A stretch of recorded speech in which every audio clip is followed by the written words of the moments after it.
طارق جمیل صاحب نے قرآن خوانی کی اناؤنسمنٹ خود کی اور پھر قرآن خوانی ہوئی، بہت بڑا پنڈال سجایا گیا، اینڈ پہ انہوں نے اس میں کچھ واقعات بھی سنائے اور دعا بھی کی۔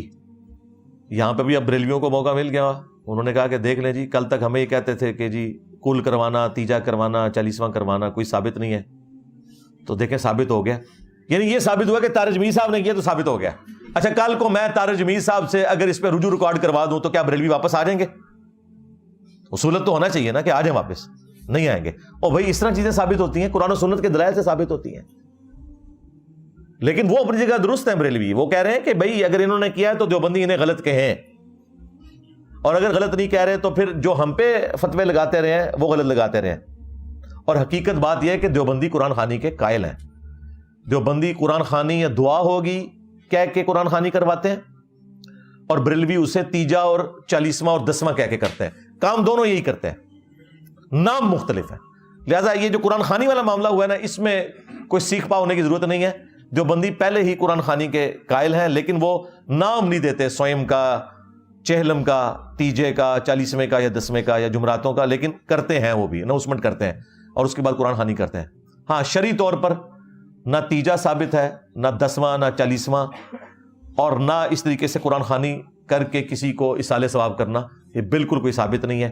اصالِ ثواب کرنے کا یہ طریقہ ہی نہیں ہے۔ اس پہ میری تفصیلی ویڈیو ہے، اصالِ ثواب کے 10 طریقے جو سنت طریقے ہیں۔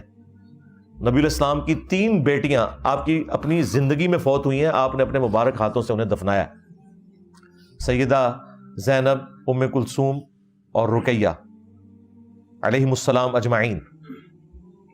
آپ نے کسی کا تیجا، 10واں، 40واں، قرآن خوانی، مزار بنوانا، گنبد بنوا دینا، قبر پکی کر دینا، کچھ بھی نہیں کیا۔ یہ سب کچھ فراڈ چل رہا ہے۔ لہذا دلیل قرآن و سنت سے پیش کی جانی چاہیے۔ اب اس کی آڑ میں پھر پتہ یہ کیا کہتے ہیں، دیکھیں جی ان کی تو حالت یہ ہے کہ مر گیا مردود، نہ فاتحہ نہ درود، شعر بنائے ہوئے ہیں۔ یعنی آپ قرآن و سنت سے بات کرتے ہیں، انہوں نے کوئی سلوگن بنائے ہوئے ہیں، کوئی اشعار بنائے ہوئے ہیں، تو انہیں بتائیں کہ اللہ کے بندو، جو چیز نبی علیہ السلام نے تعلیم فرمائی ہے اس سے کون انکاری ہے؟ اہل ایمان کا حق ہے، جو فوت شدگان ہیں ان کا یہ حق ہے کہ جو زندہ لوگ ہیں ان کے لیے دعائے مغفرت کریں۔ قرآن پاک میں اللہ تعالیٰ نے واضح فرمایا، ربنا اغفر لنا ولاخواننا الذین سبقونا بالایمان۔ اہل ایمان کی نشانی ہے کہ وہ اپنے سے پہلے جو فوت شدگان ہیں ان کے لیے دعائے مغفرت کرتے ہیں۔ پھر دیکھیں بخاری مسلم میں نبی علیہ السلام کا فرمان موجود ہے کہ مسلمان کے مسلمان پہ 5 حق ہیں۔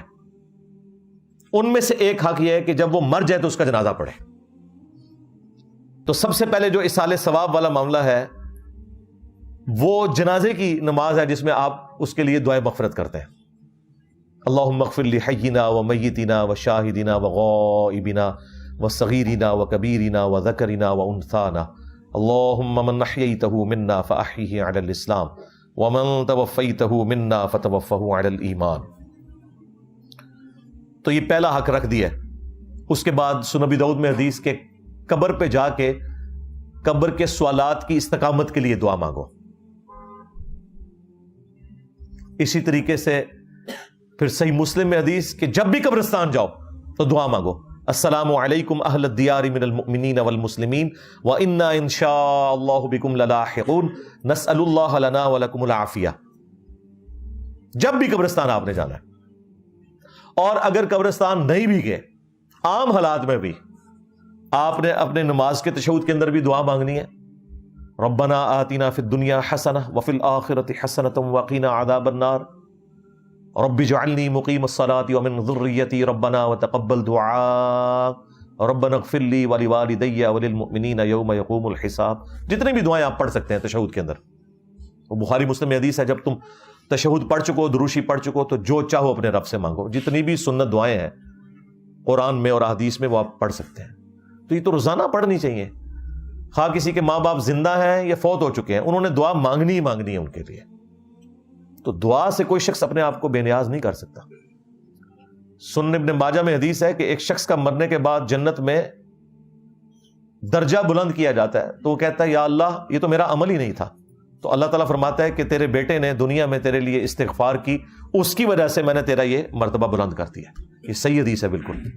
تو مرنے کے بعد بھی نفع پہنچتا ہے. صحیح بخاری میں موجود ہے، سنن نسائی کے اندر اور کئی حدیث کی کتابوں میں. سعد ابن عبادہ جو خزرج کے سردار تھے، وہ نبی الاسلام کے پاس حاضر ہوئے، یا رسول اللہ میں سفر پہ تھا، پیچھے سے میری والدہ فوت ہو گئی، میں چاہتا ہوں کہ ان کی طرف سے کوئی ایسا نیکی کا کام کروں کہ انہیں ان کے مرنے کے بعد بھی ثواب پہنچے، تو میں چاہتا ہوں ان کی طرف سے کنواں کھدوا دوں. تو وہ ام سعد کا کنواں، یعنی سعد کی ماں کا کنواں، وہ کنواں مشہور ہو گیا. نبی الاسلام سے انہوں نے پوچھا یا رسول اللہ اگر میں یہ کروں تو کیا میری والدہ کو اس کا ثواب ملے گا؟ آپ نے فرمایا ہاں ملے گا. تو صدقہ اور خیرات کر سکتے ہیں، دعا کر سکتے ہیں. ایصال ثواب کے 10 طریقے، آپ میری ویڈیو دیکھیں. تو یہ بالکل ایک جھوٹا الزام ہے کہ جو قرآن و سنت کے ماننے والے لوگ ہیں وہ فوت شدگان کے لیے دعا کے قائل نہیں ہیں. ہم اس طریقے پہ قائل ہیں جو اللہ کے محبوب صلی اللہ علیہ وآلہ وسلم نے تعلیم فرمایا ہے، نہ کہ آپ کے بزرگ بابوں کی تعلیمات پہ. اس کے اوپر 2 خواب سنائے. ایک انہوں نے عاصم کا اپنا خواب سنایا جو اس نے وفات سے 1 دن پہلے دیکھا تھا. نبی علیہ السلام کی زیارت کی، چلیں کوئی وہ بات سمجھ آنے والی تھی. لیکن جو دوسرا خواب انہوں نے سنایا نا کہ جی ایک پشاور کے مولانا صاحب ہیں اور وہ میرے بیٹے کو جانتے نہیں ہیں، انہوں نے مجھے فون پہ بتایا ہے کہ عاصم جو ہے نبی علیہ السلام کے پاس پہنچ گیا ہے اور اللہ تعالیٰ سے بھی ملاقات ہو گئی. اور اب دیکھیں وہ جو مولانا صاحب ہیں ان کے بارے میں وہ ذکر کر رہے ہیں، تو ذکر کرتے ہوئے کہتے ہیں کہ جی وہ مولانا صاحب وہ ہیں جو روزانہ 1,00,000 دفعہ درود شریف پڑھتے ہیں. اب جیسے یہ بات انہوں نے کی ہے تو وہ تو خود بخود ہمیں ڈاؤٹ میں ڈالنے والی بات ہے کہ وہ راوی جو ہے جو بیان کرنے والا ہے وہ تو اب ثقہ اور صدوق نہیں رہا جو یہ دعویٰ کر رہا ہے کہ میں 1,00,000 دفعہ روزانہ درود شریف پڑھتا ہوں. کتنی حیران کن بات ہے. یہ جو خواب میں نبی علیہ السلام کی زیارت ہے اس کو میں نے آخری پوائنٹ رکھا ہوا تھا، یہ کریٹیکل ایشو ہے، وہ بعد میں ڈسکس کروں گا. یہ میں علمی پوائنٹ نمبر 7 ڈسکس کر رہا ہوں. کیا 1,00,000 دفعہ درود شریف روزانہ پڑھنا ممکن ہے؟ جی ممکن ہے اگر آپ دیوبندی اور بریلوی ہیں. جی جب فضائل اعمال میں لکھا ہے کہ بعض بزرگ ایسے تھے جو روزانہ 3 قرآن، بعض 5 اور بعض 8 قرآن بھی روزانہ پڑھتے تھے. جی 8 قرآن اگر روزانہ پڑھے جائیں تو آلموسٹ 6,500 آیات ہیں قرآن کی. تو 8 کو ذرا 6,500 سے ضرب دیں تو 50,000 سے زیادہ آیات بنتی ہیں روز کی. تو آیت تو اکثر آیات جو ہیں وہ درود شریف سے لمبی ہیں، بلکہ کئی گنا لمبی آیات ہیں. تو اگر اس کی آپ لینتھ کیلکولیٹ کریں نا روزانہ 8 دفعہ قرآن پڑھنے کی، تو پھر تو بھائی 2,00,000 دفعہ بھی درود شریف پڑھا جا سکتا ہے روزانہ. جو 8 قرآن روزانہ ختم کر سکتے ہیں 1,00,000 دفعہ درود شریف شاہی کوئی نہیں انہیں سامنے. حالانکہ سمپل سی کیلکولیشن ہے میرے بھائیوں. 24 گھنٹے میں 86,400 سیکنڈ ہوتے ہیں. یہ بچپن سے ہمیں ایک رٹا لگوایا گیا اپنی سائنس کی کتاب میں، وہ آپ کیلکولیٹ بھی کر سکتے ہیں. 1 گھنٹے کے اندر 60 منٹ ہے، ہر منٹ کے اندر 60 سیکنڈ ہے.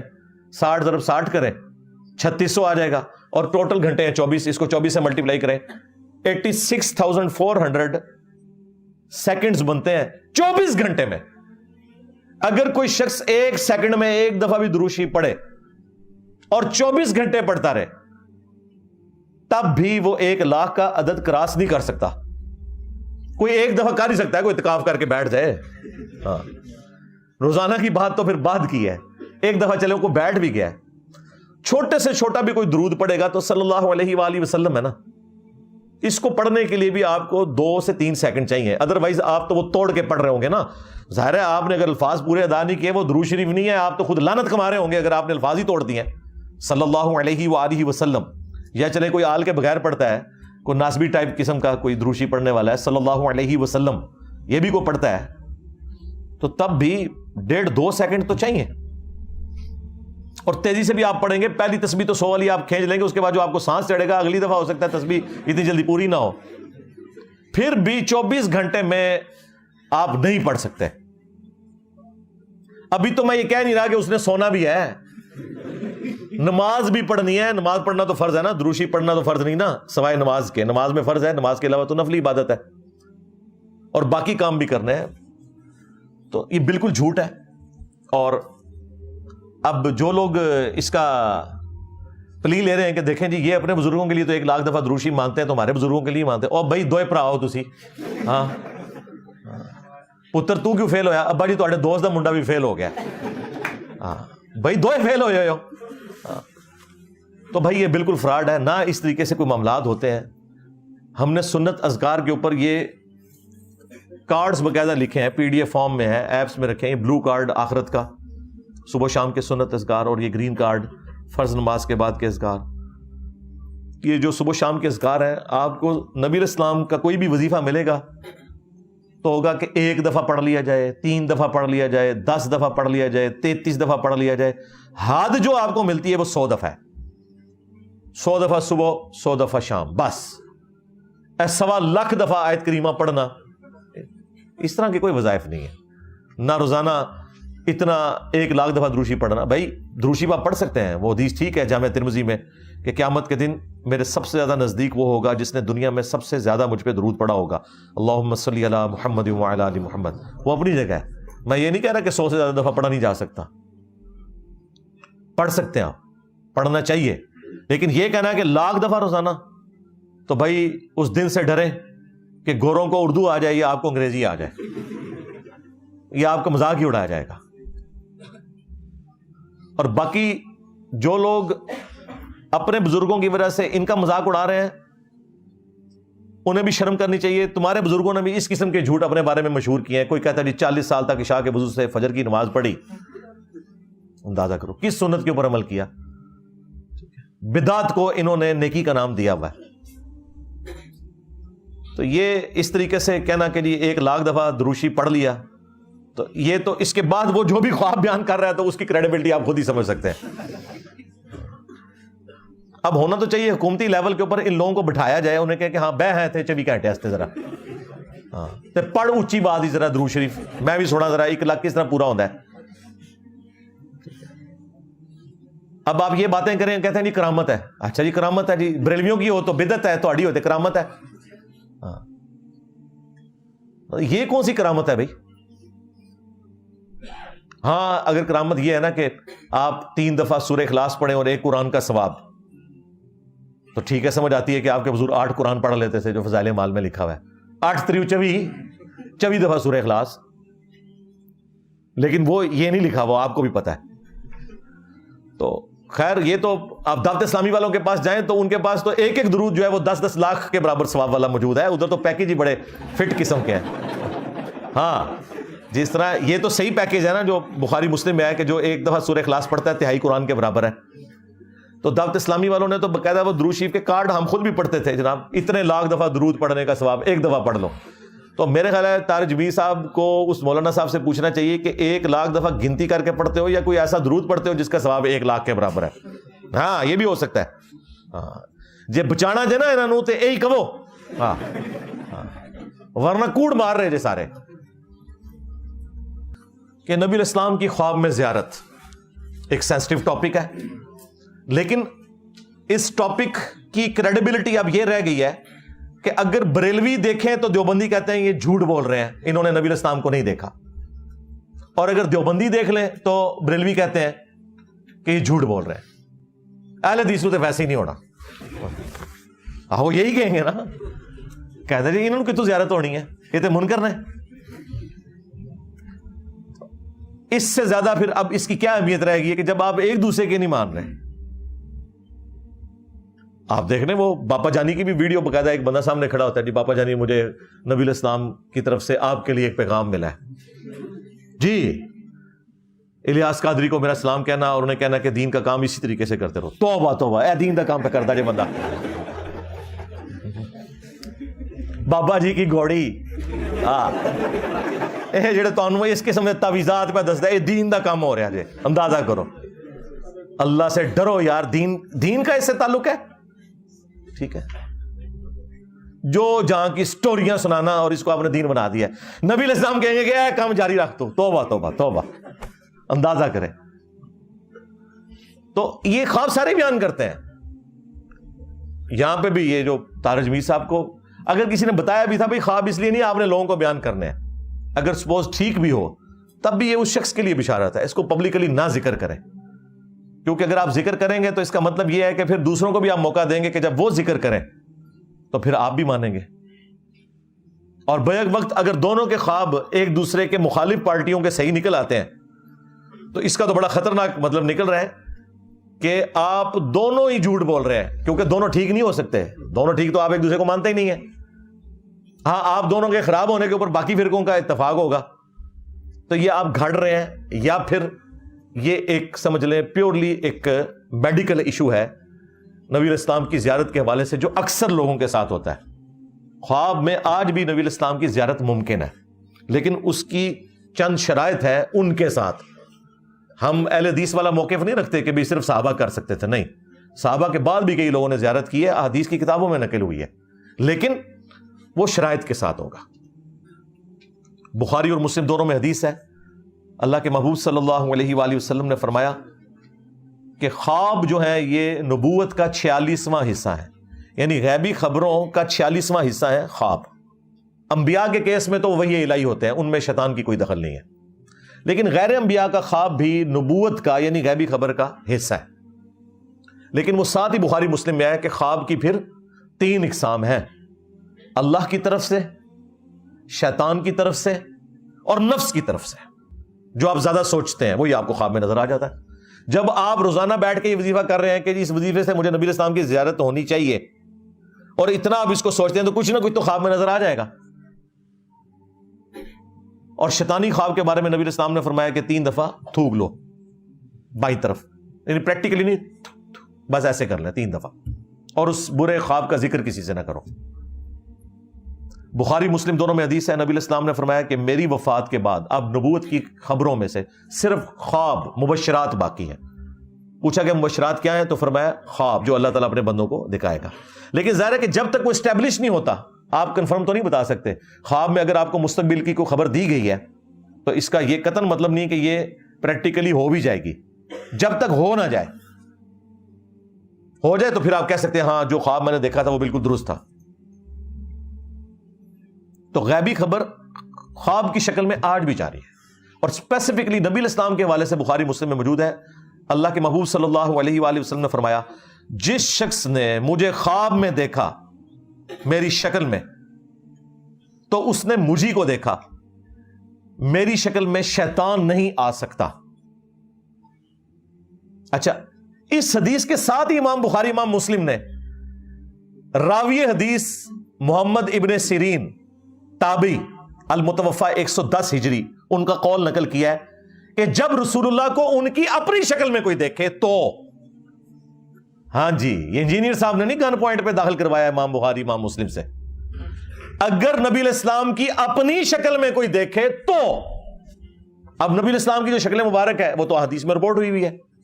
ہمیں کئی لوگ ملے ہیں وہ کہتے ہیں ہم نے نبی الاسلام کو کلین شیو دیکھا ہے, وہ بیچارے ڈرتے ہوئے, پھر ہم نے بتایا کہ یار کوئی پریشانی والی بات نہیں, تم نے نبی الاسلام کو نہیں دیکھا. وہ کہتے ہیں یہ حدیث, او بھائی اس حدیث کا یہ مطلب نہیں ہے. یہ ہے کہ اگر کوئی شخص رسول اللہ صلی اللہ علیہ وآلہ وسلم کو ان کی اپنی اس شکل میں دیکھے جو شکل مبارک آپ کی احادیث میں رپورٹ ہوئی ہے. مجھے ایک بزرگ ملے آج سے تقریباً 15 سال پہلے, 2008 کی بات ہے. ان دنوں میں ایک دوست کے گھر میں درس دیتا تھا, ہفتے میں ایک دفعہ اپنے گھر میں دیتا تھا. تو وہاں ایک تبلیغی جماعت کے بزرگ ملے, انہوں نے کہا کہ جی میں نے تو اپنی جوانی کی عمر میں خواب میں نبی الاسلام کی زیارت کی اور آپ نے فرمایا کہ تبلیغی جماعت جو ہے نا اس کو جوائن کر لو. تو میں نے اس دن پھر تبلیغی جماعت جوائن کر لی. انہوں نے اپنی پوری زندگی خواب کی نظر کی ہے, قرآن و حدیث نہیں پڑھا. اب ان کی قسمت خراب کہ مرنے سے پہلے میرے ساتھ ملاقات ہو گئی, کاش تجھے نہ ملا ہوتا. ہو گیا. میں نے کہا جی آپ نے کیا دیکھا؟ کہتا جی سفید پگڑی, سفید داڑھی اور سفید لباس. میں نے کہا بھی آپ نے نبی الاسلام کو نہیں دیکھا, یا تو شیطان کو دیکھا ہے یا کوئی اور آپ کا تخیل ہے. کہتا جی استغفر اللہ, وہ تو حدیث ہے. میں نے کہا حدیث کے ساتھ لکھا ہوا ہے ابن سیرین کا قول کہ نبی الاسلام یہ کہہ رہے تھے جس نے مجھے میری شکل میں دیکھا. تو میں نے کہا نبی الاسلام کی تو شکل مبارک یہ نہیں ہے. بخاری مسلم دونوں میں حدیث ہے, نبی الاسلام کی وفات ہوئی اس حال میں کہ آپ کے سر اور داڑھی کے ملا کے، سر اور داڑھی دونوں کے ملا کے 20 سے زیادہ بال سفید نہیں تھے. اور یہ جو داڑھی کے بھی بال سفید تھے نا، تو کن پٹی پہ چند بال تھے، تھوڑے سے یہ ہونٹ کے نیچے. بلکہ یہاں تک لوگوں نے یعنی اس کی تفصیل نقل کیا ہے کہ 8 بال سر مبارک کے، 6 داڑھی کے، اتنے تھے تقریباً. تو نبی علیہ السلام کی تو نہ داڑھی کبھی سفید ہوئی، نہ آپ کے سر مبارک کے بال کبھی سفید ہوئے. یہ آپ کا معجزہ تھا 63 ایئرز کی ایج میں بھی، یا ہمارے سولر ایئرز کے اعتبار سے 61 ایئرز بنتے ہیں، کہ آپ کی داڑھی اللہ تعالیٰ نے سفید نہیں ہونے دی. یعنی آپ کو اللہ تعالیٰ نے حسن عطا فرمایا تھا کہ آپ کی داڑھی، یعنی میری داڑھی کے اس سے زیادہ بال سفید ہو چکے ہیں. اور یہ جو سفید داڑھیوں میں نبی علیہ السلام کو دیکھ رہے ہیں، تو نہیں دیکھ رہے. اللہ کے بندوں، سفید داڑھی میں تو آپ کا اپنا کوئی قریبی آدمی کچھ عرصے بعد آپ کو ملے نا، تو آپ نہیں اسے پہچان سکتے، کیونکہ آپ کا ذہن ایکسیپٹنس ہی نہیں دیتا کہ یہ وہی بندہ ہوگا. تو نبی علیہ السلام کو اگر آپ کے صحاب بھی سفید داڑھی میں دیکھیں نا خواب میں، تو وہ بھی ایک دفعہ پہچاننے سے انکار کر دیں گے. انہوں نے تو نبی علیہ السلام کو اس طرح دیکھا ہی نہیں ہوا، انہوں نے جھوٹ مشہور کر دیا، فلاں کی زیارت ہوگی، فلاں کو زیارت ہوگی، فلاں کو زیارت ہوگی. رائے ونڈ والوں کو زیارت ہوتی ہے کہ جتنے اس سال اجتماع میں آئے وہ بخشے گئے، اور ملتان اجتماع والوں کو زیارت ہوتی ہے جتنے ادھر آئے وہ بخشے گئے. اور دونوں ایک دوسرے کے بارے میں ایکسیپٹنس یہ دیتے ہیں کہ رائے ونڈ کے جو حضرات ہیں وہ کراچی مرکز مدینہ میں جا کے مدرسۃ المدینہ میں نماز نہیں پڑھا سکتے، اپنی بھی انہوں نے پڑھن دینے بڑی گل ہے، اور نہ الیاس قادری صاحب رائے ونڈ میں آ کے جماعت کروا سکتے ہیں. اور دونوں کے دعوے سنے کہ نبی علیہ السلام جو ہے وہ صحابہ سمیت ہمارے اجتماع میں آتے ہیں. یہ سب کا سب فراڈ چل رہا ہے بھائی. اللہ سے ڈر جائے. اکثر لوگ جھوٹ بولتے ہیں اور باقی لوگوں کا دماغ کا تخیل ہوتا ہے. دماغ ان کا وہ دماغ کی لو چٹک گئی ہوتی ہے، وہ مفتی کہتا ہے نا چٹک گئی، یہ چٹکے ہوئے ہوتے ہیں سارے. اس طرح نہیں ہوتا. میں یہ نہیں کہہ رہا کہ جھوٹ بول رہے ہیں، یہ آپ نے ذہن میں رکھنا ہے. یعنی وہ ڈاکٹر طاہر القادری صاحب نے جو کہا نا کہ نبی علیہ السلام نے مجھ سے ٹیکسی کا کرایہ مانگا خواب میں، اور وہ پورے کا پورا بالکل ٹھیک کہہ رہا ہے، لیکن صرف فرق یہ ہے کہ نبی علیہ السلام نہیں تھے، شیطان نے آ کے نا تجھے تیرے ساتھ کھیلا ہے، بس یہ ہوا ہے تیرے ساتھ. کیونکہ نبی علیہ السلام نے اپنی شکل مبارک کی گارنٹی دی ہے کہ میری جو اپنی شکل ہے اس میں شیطان نہیں آ سکتا. اور وہ شکل مبارک جو احادیث میں آئی ہے اس کے مطابق جب بھی آئیں گے نبی علیہ السلام تشریف لے کے آئیں گے. وہ آپ کو کنفرم کرنا ہوگا احادیث کی روشنی میں. آنا آپ نے پھر بھی کتابوں کی طرف ہی ہے، بابوں سے آپ کو پھر بھی ہٹنا پڑے گا. اور اس طرح کے کئی خواب صحابہ کرام کو، تابعین کو، تبع تابعین کو، بعد کے لوگوں کو آئے ہیں، اور واقعی جینوئنلی نبی علیہ السلام کی زیارت ہوئی ہے. وہ ایسی خبریں اس میں ملی ہیں جو درست نکلی ہیں. لیکن اب جو اتنی بڑی فرقہ واریت کی دراڑ ہے، اس میں اگر آپ اس طرح کے خوابوں کو لے کے چلیں گے تو بھائی پھر ہر فرقے کے پاس اپنے خواب ہیں. سیدھی سی بات ہے. شیعہ کے پاس چلے جائیں تو آپ ان کی سٹوریاں سنیں، ان کے تو سٹیل کے پنجوں میں سے خون نکل رہا ہوتا ہے. امام حسین علیہ السلام تو آئے دن ہی کسی کو اپنی زیارت کروا دیتے ہیں. بس وہ سوچتے ہیں نا زیادہ، ان کو حضرت ابوبکر عمر کی تو زیارت نہیں ہونی نا، جن کے بارے میں سوچتے ہیں انہیں کی زیارت ہونی ہے. بریلوی بھی نبی اسلام کے بارے میں سوچتے رہیں گے، پھر وہ دروشی بھی ان کو پھر وہ وظائف بھی بتائے ہوئے جی کرتے رہے، کچھ نہ کچھ تو دماغ میں آ ہی جانا ہے نا. اور یہ پیورلی میڈیکل ایک فینومینا ہے، نفس کی طرف سے جو اس طرح کا معاملہ ہوتا ہے، یا شیطان کی طرف سے یہ ہوگا کہ وہ کہے گا اچھا میں اس سے کھیلتا ہوں اور اس کو یہ کرواتا ہوں. اس کو تو چھوڑ دیں آپ. غلام احمد قادیانی دجال، اس نے تو بیداری میں ذل محمد ہونے کا دعویٰ کر دیا تھا. خواب تو چھوڑ دیں، اس نے تو کہا تھا کہ میں محمد ہوں جو اس شکل میں دوبارہ سے آ گیا ہوں. تو خواب میں نہیں شیطان آپ کے ساتھ کھیل سکتا، اور کھیلتا ہے ان کے ساتھ بہت زیادہ. ظاہر ہے کہ جب آپ کے پاس قرآن و سنت کے دلائل ختم ہو جائیں پھر خواب بھی آپ کو بیان کرنے پڑیں گے. ایک بریلوی عالم ہے ظہور احمد فیضی صاحب حافظہ اللہ تعالی، ہمارے اچھے دوست ہیں. وہ میرے پاس آئے تو میں نے ان سے ذکر کیا، میں نے کہا یار یہ آپ کے جو بریلوی خواب، کہتے ہیں فراڈ ہے، سارا جھوٹ ہے، اس طرح خواب آتے ہیں. اب ظاہر ہے کہ وہ سب کے سامنے تو اس طرح بات نہیں کرتے، لیکن ظاہر ہے پھر انہوں نے ایک بڑی علمی بات کی. وہ کہنے لگے انجینئر صاحب دیکھیں، جب نبی علیہ السلام کے قریبی زمانہ تھا نا تو لوگ حدیثیں گھڑتے تھے. کیوں؟ حدیث گھڑنے کے لیے نا انہیں 5-6 بندوں کے نام یاد کرنے پڑتے تھے. مطلب ایک تابعی نے اگر کوئی حدیث گھڑنی ہے تو ایک صحابی کا نام مینشن کر کے نبی علیہ السلام تک پہنچا دے گا، تبع تابعی 2 بندے ڈال لے گا، اس سے بعد میں آنے والا 3 بندے ڈال لے گا. اب 1400 سال بعد کم از کم 20-25 بندے بیچ میں داخل کرنے پڑیں گے, تب جا کے کوئی روایت گھڑی جائے گی. تو انہوں نے کہا ٹھیک ہے, شارٹ کٹ مارتے ہیں, سندے چھوڑو, ڈائریکٹ کو کہ خواب میں مجھے حضور کی زیارت ہوئی, تاکہ کام بھی ختم ہو جائے. وہ کہتے ہیں اس وجہ سے آپ دیکھیں گے آج کل لوگوں کو زیادہ خواب آتے ہیں, اس کی وجہ ہے کہ پہلے لوگ حدیثیں گھڑتے تھے, اب اتنی لمبی سند کون کاٹ کے بیان کرے, ویسے ہی ریجیکٹ ہو جائے گی. حدیث کی کتابیں بھی فریز ہوئے ہوئے آلموسٹ سمجھ لیں 1000 سال سے زیادہ ہو چکے ہیں. بعد کی جتنی کتابیں وہ تو سیکنڈری بکس ہیں نا, مشکات سیکنڈری بک ہے 700 سال پہلے لکھی گئی, اس میں ان کی اپنی تو کوئی حدیث نہیں ہے, انہوں نے بخاری سے, مسلم سے, ابو داؤد سے, ترمذی سے, وہی پہلے 300 سال میں جو حدیث کی کتابیں جمع ہو گئی, کیونکہ ادھر سے سند پہنچائی جا سکتی تھی. اب کون سند پہنچائے؟ تو اب وہ کہتے ہیں یہ خواب گھڑتے ہیں تاکہ سند والا مسئلہ ہی ختم ہو جائے, ڈائریکٹ زیارت ہوئی ہے جی منو, اور آگے بیان کر دیں. لیکن ساتھ ہی ساتھ یہ یاد رکھیں, میں قطعاً اس ایکسٹریم پہ نہیں ہوں کہ نبی الاسلام کی زیارت نہیں ہو سکتی, بالکل ہو سکتی ہے. ہمارے کئی اسٹوڈنٹس کو ہماری اس دعوت حق سے متعلق نبی الاسلام کی زیارت ہوئی ہے. کئی لوگ ایسے ہیں جو میرے مخالفین تھے, انہیں نبی الاسلام کی زیارت ہوئی اور ہماری اس دعوت کے ساتھ اٹیچ ہوئے, لیکن میں نے کبھی بھی کسی کو مینشن کر کے اس طرح کے واقعات نہیں سنائے. یہ میں جنرل صرف اس لیے ذکر کر رہا ہوں تاکہ آپ کو بتاؤں کہ کیا اگر ان خوابوں کی ایک لسٹ میں دیوبندیوں کی تبلیغی جماعت کی ٹرم میں کارگزاری کے نام سے شائع کر دوں, یا بریلویوں کی جماعت کی ٹرم میں دعوت اسلامی کی مدنی بہاریں اس نام سے جاری کر دوں, تو کیا بریلوی دیوبندی ہمارے اس پلیٹ فارم کے ساتھ اٹیچ ہو جائیں گے؟ وہ کہیں گے بھائی یہ کوئی دلیل نہیں, قرآن و سنت سے دلیل پیش کرو, تم جھوٹ بول رہے ہو, اور تجھے بھی جھوٹ بول رہے ہو. پھر تو جو چیز آپ دوسرے کی ماننے کے لیے تیار نہیں ہے, اپنی کو پیش کرتے ہیں. ہم تو قائل ہیں بھائی. صحیح مسلم کے اندر مقدمے میں امام مسلم لے کے آئے ہیں, 2 تابعین تھے, انہوں نے ملاقات کی آپس میں, اور ان میں سے ایک شخص نے جو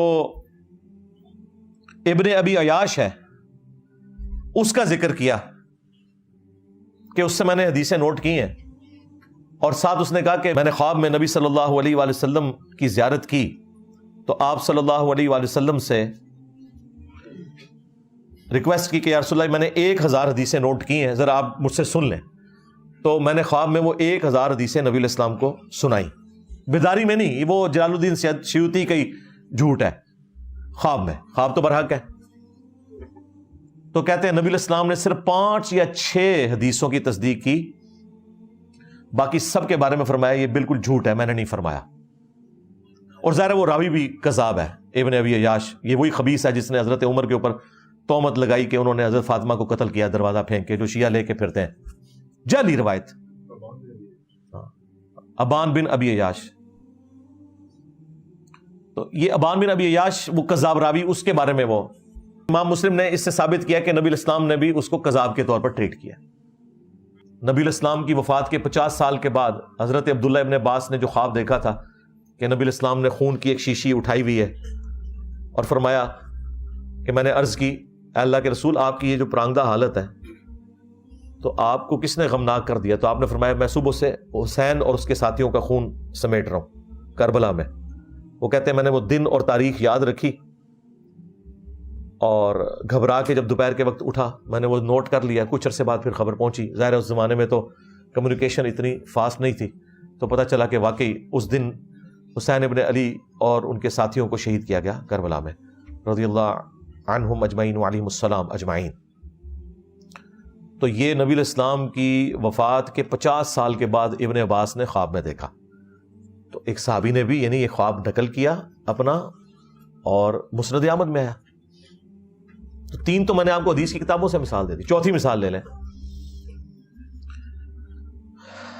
شمائل ترمذی, امام ترمذی کی کتاب ہے جس میں انہوں نے نبی الاسلام کے گیٹ اپ سے متعلق حدیثیں جمع کی ہیں کہ آپ کے بال مبارک, آپ کے کپڑے مبارک, آپ کی پگڑی مبارک, آپ کا گیٹ اپ کس طرح ہوتا تھا. اس کے اینڈ پہ جا کے انہوں نے نبی الاسلام کی خواب میں جو زیارت ہے اس کے حوالے سے بھی ایک چیپٹر باندھا ہے. اس میں وہ امام ترمذی نقل کرتے ہیں کہ ایک تابعی جو مصحف لکھا کرتے تھے, کاتب تھے, وہ ابن عباس کے پاس حاضر ہوئے اور کہا کہ میں نے خواب میں نبی الاسلام کی زیارت کی ہے. تو ابن عباس نے کہا کہ مجھ سے خواب بیان کرو, کیونکہ میں نے نبی الاسلام سے سنا ہے جس نے خواب میں میری زیارت کی اس نے مجھے کو دیکھا, میری شکل میں شیطان نہیں آ سکتا. اچھا یہ لفظ لکھنے میں ہے خواب, خا واو الف با, لیکن پڑھنے میں یہ خواب ہے, واو سائلنٹ ہو جاتا ہے, خواب پڑھا جاتا ہے یہ لفظ اردو میں، خواب، خواب نہیں ہے، خواب، لکھنے میں خواب ہے۔ تو پھر انہوں نے وہ پورا نقشہ بیان کیا۔ یہ سب سے وہ تگڑی حدیث ہے جس میں نبی علیہ السلام کا پورا گیٹ اپ آیا کہ آپ کی داڑھی مبارک کس طرح کی تھی، آپ کی آنکھیں مبارک، آپ کے چہرے کے پوری کی پوری تفصیلات اس حدیث میں آئی ہیں۔ اور اس میں یہ بھی موجود ہے کہ نبی علیہ السلام کی داڑھی مبارک سینے کے ابتدائی حصے پہ پھیلی ہوئی تھی، وہاں پہ تو ویسے لفظ ہے نہر تک تھی، یہ نہر، یہ جو ہلکا سا گڑا بنتا ہے سینے اور گلے کے جوڑ پر، لیکن اہل حدیث کو اب یہ مسئلہ تھا تو انہوں نے پھر ترجمہ کر دیا سینے کے ابتدائی حصے پہ، کیونکہ انہوں نے تو اتنی لمبی لمبی داڑھی بتائی ہوئی ہے نا، نبی علیہ السلام کی تو لمبی داڑھی نہیں تھی، آپ کی تو ایک مٹھی ہی داڑھی تھی، نیچرل، نہر تک تھی۔ تو یہ ترجمہ جو آپ کو کر کے بتاتے ہیں سینے تک پھیلا، وہ سینہ تو عربی میں صدر کو کہتے ہیں، نہر کے الفاظ ہیں۔ اس لیے یہ حدیث جب دارالسلام والوں نے پرنٹ کی ہے نا، تو ان کے جو اہل حدیث کے بڑے عالم ہیں عبدالستار حماد صاحب شیخ الحدیث، ان کو خیال آیا کہ میں ترجمہ نہ ہی بدلوں، تو انہوں نے نا درمیان کا ایک ترجمہ کر دیا، سینے کے ابتدائی حصے پہ پھیلی ہوئی تھی، اے دیکھ لو، سینے کے ابتدائی حصے پہ پھیلی ہوئی تھی، حالانکہ لفظ نہر تک تھی۔ تو وہ تاکہ اپنی عوام کے شر سے بچ سکیں کہ وہ پوچھے بھی ہم تو سینہ بتاتے تھے تو کہیں گے میں سینہ لکھے ہے نا، اور ہمارے جیسے کسی پڑھے لکھے بندے سے رابطہ پڑھ دے تو وہ کہیں گے دیکھیں میں نے سینہ نہیں لکھا، سینے کا ابتدائی حصہ لکھا ہے، یعنی نہر۔ وہ اللہ کے بندو، نہر خود عربی کا لفظ ہے، فصل لربک وانحر، اونٹ کو بھی نہر کیا جاتا ہے گردن اور سینے کے جوڑ سے، آپ یہ لکھو کہ گردن اور سینے کے جوڑ تک تھی، لیکن نہیں، میں نہیں کاٹتا داڑھی، میری نیچرلی اتنی ہے، میری بھی نہر تک ہے الحمدللہ۔ تو اس میں بھی نبی علیہ السلام کی زیارت ایک تابعی کو ہوئی اور ابن عباس نے تصدیق کی۔ یہ 4 مثالیں میں نے آپ کو دے دی ہیں حق 4 یار کی نسبت سے۔ چلیں 5 تن پاک کی نسبت سے ایک اور لے لیں، یہ تو ان کو ہضم بھی نہیں ہونی۔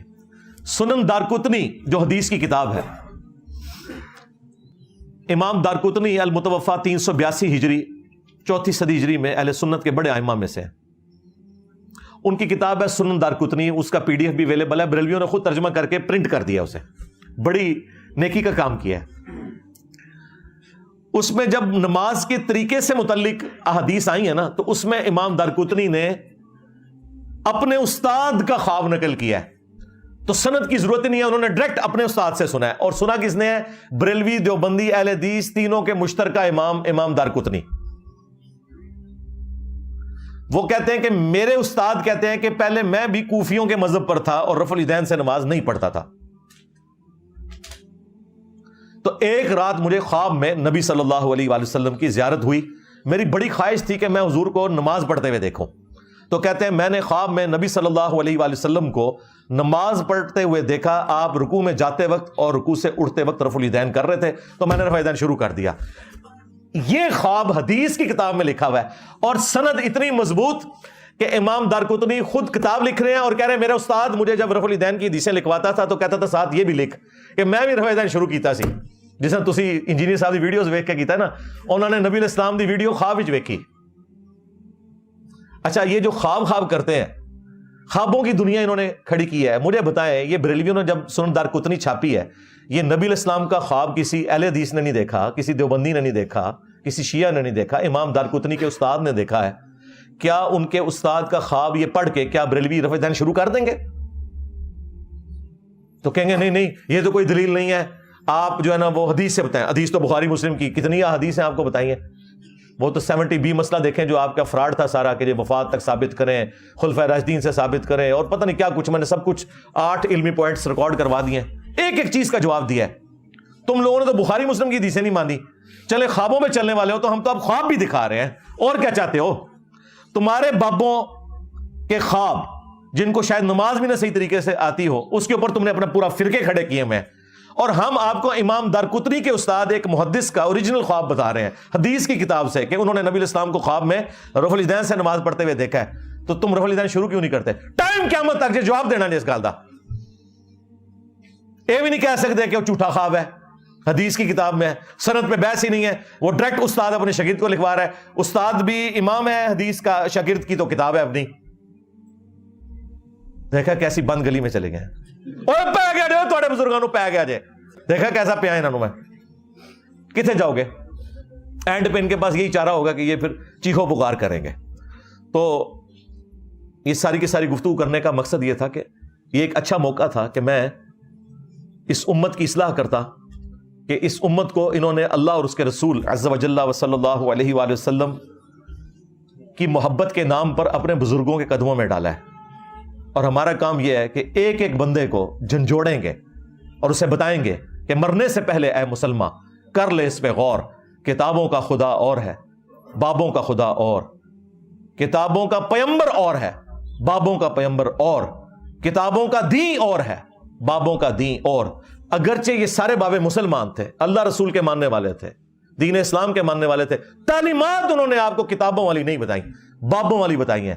ہم صرف ان بابوں کا احترام کرتے ہیں جو کتابوں کا احترام کرتے ہیں۔ جو کتابوں کے غدار ہیں، اللہ اور اس کے رسول کے غدار ہیں عز و جل و صلی اللہ علیہ وآلہ وسلم، ان کی کوئی عزت نہیں ہے، بالکل۔ ان کے لیے میرا ایک نعرہ ہی کافی ہے، میرا نبی سا ہے ہی کوئی نہیں، تیرے بابے تھے شے ہی کوئی نہیں۔ صلو علی محمد وآل محمد، اللہم صلی علی محمد وعلی آل محمد واصحاب محمد وازواج محمد وامت محمد اجمعین الی یوم الدین، آمین۔